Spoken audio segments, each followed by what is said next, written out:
There's a common sentiment currently floating around. The Path of Exile 2 is going to be some insanely difficult Souls-like game, and thus alienate lots of the current RPG audience.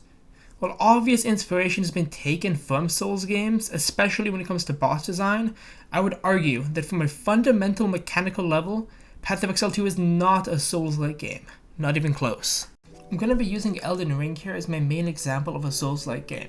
This is the game most people have played, and the one developers like Jonathan have referenced multiple times as a source of inspiration. Elden Ring's combat is built on a few fundamental pillars. The first pillar is intentional player input. The main example of this I'll use is the stamina system. When performing almost any action in Elden Ring, you'll consume your stamina, and thus you constantly need to watch it, and every action you take matters. Precise timing can often be needed to dodge certain impactful attacks, and you're often heavily punished for even a small failure to do so. This motivates you to learn and to conquer a fight, even for trying over and over again for a dozen attempts. While smart planning and build making can still allow you to trivialize lots of content, and most of content for being honest, that is true for almost any RPG. What I'm talking about here is the fundamental design, balancing, and developer vision. The second pillar is animation locking. Closely related to the first pillar, almost everything you do in Elden Ring comes with an equally impactful animation lock. A large swing may deal a shit ton of damage and lots of stagger, but it also leaves you open. If there's a hit coming your way, there's no way to stop it. Even if you see an attack coming for you in the middle of your swing, you no longer have that agency. When you drink a health or mana flask, your character slows down heavily and performs a drinking animation. All of this prompts the player to find timing windows where they can suitably get off their actions without being punished. This takes a large amount of focus and intentionality from the player, which is why it can often take so many tries, but also is super rewarding when you finally defeat that boss. This is such a prevalent motivation in a game like Elden Ring that I'd argue that the process itself is the main reward for defeating the boss, rather than the boss's loot, which cannot really be said for a game like Path of Exile 1. Path of Exile 2 heavily differs from these two design philosophies. In PoE 2 you have the ability to cancel any action you take, even a 10-second channel. All you have to do is simply perform a dodge roll, which has no stamina cost and no cooldown. This fundamentally changes the game so much that I can sometimes find it a little bit puzzling when people describe PoE 2 as a Souls-like game. You constantly have control over your character due to this dodge roll. You're able to avoid punishment, take risky actions and combos, and play more by feel overall. Flasks also don't have an animation time, so overall the player just has way more control and agency over their character's movement and actions.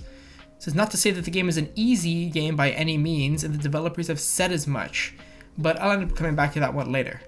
The third pillar is interesting enemy design. It's my belief that the core tenet of reactive action combat is enemy design.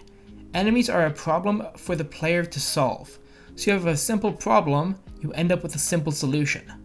PoE 2 will be launching with 600 unique varieties of enemies when it leaves early access. And even basic monsters so far seem super interesting. This is not to mention the 100 fully unique boss fights with endgame juice counterparts. This is why I would say that this pillar, PoE 2 and Elden Ring actually share this philosophy. Even with PoE 2 taking some level of inspiration from a game like Elden Ring, the way these games deliver difficulty is extraordinarily different. You can see with my beautiful art here my ballpark estimates for how difficulty is delivered in these games for an average player. You can see that Elden Ring is heavily focused on mechanical difficulty, and learning the patterns of enemies and bosses is paramount. You're expected to die over and over and use those deaths as a learning experience and do better the next time. Your reaction time, your memorization, your ability to execute are all put to the test in these fights that come down to the absolute wire. Build making, however, ends up being pushed to the side. Don't get me wrong, you can still create absolutely turbo-broken, absurd builds in Elden Ring that are super creative, but you have to go out of your way to do so, and have that knowledge beforehand, due to how stats in the game are balanced. You aren't going to find multiple crazy different sources of multiplicative damage, wild unique items that completely change your character, keystone passives that do a crazy effect. Most things in Elden Ring scale linearly, and you generally have a small amount of tools you get to work with. and you need to figure out what to do best with those tools to alleviate some of the intense mechanical strain that is expected of the player. Next, we see Path of Exile 1, which goes even further in the other direction. The game is heavily focused on build creation and proactive gameplay. You're expected to have solved your problems before you enter combat and encounter enemies, not while you're fighting them. This has led to the reputation the game has as a so-called spreadsheet simulator. The 10% mechanical demand of the game generally comes from the exceptional pinnacle endgame bosses that actually have the ability to test your player skill due to their superior visual clarity and interesting mechanics.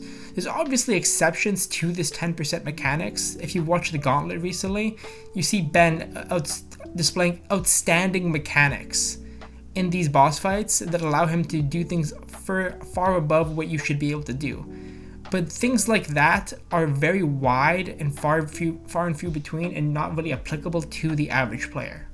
For the footage we've seen and the impressions we've heard, Path of Exile 2 is speculated to fall somewhere between these two games with how its difficulty is portrayed.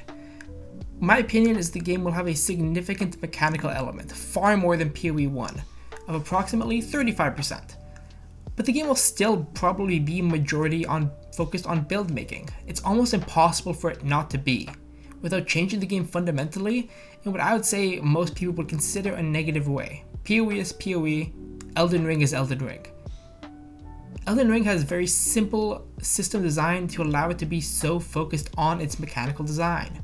PoE 2 does not have that luxury. PoE 1, for example, is a complex lattice of intricate character building and sandbox mechanics. And now they're attempting to expand that lattice by weaving in active, reactive gameplay and complex enemy design. It's impossible to have the super fun and meaningful progression systems present in PoE 2 without having it also be majority mechanical based. Every level up must feel meaningful. Every powerful interaction you find, every new skill you find, these are all core to the experience. PoE 2 seemingly is that happy medium, at least from what we've seen so far. The best of both worlds where you have complex build making, but you still have a large level of player mechanical agency. A truly meaningful action role-playing game. It goes without saying that I'm super excited to see how this utterly ambitious project shakes out when early access drops on November 15th and beyond. This is my first video, so let me know what you thought of it in the comments and I'll try and improve with each one. Best regards, and keep blasting.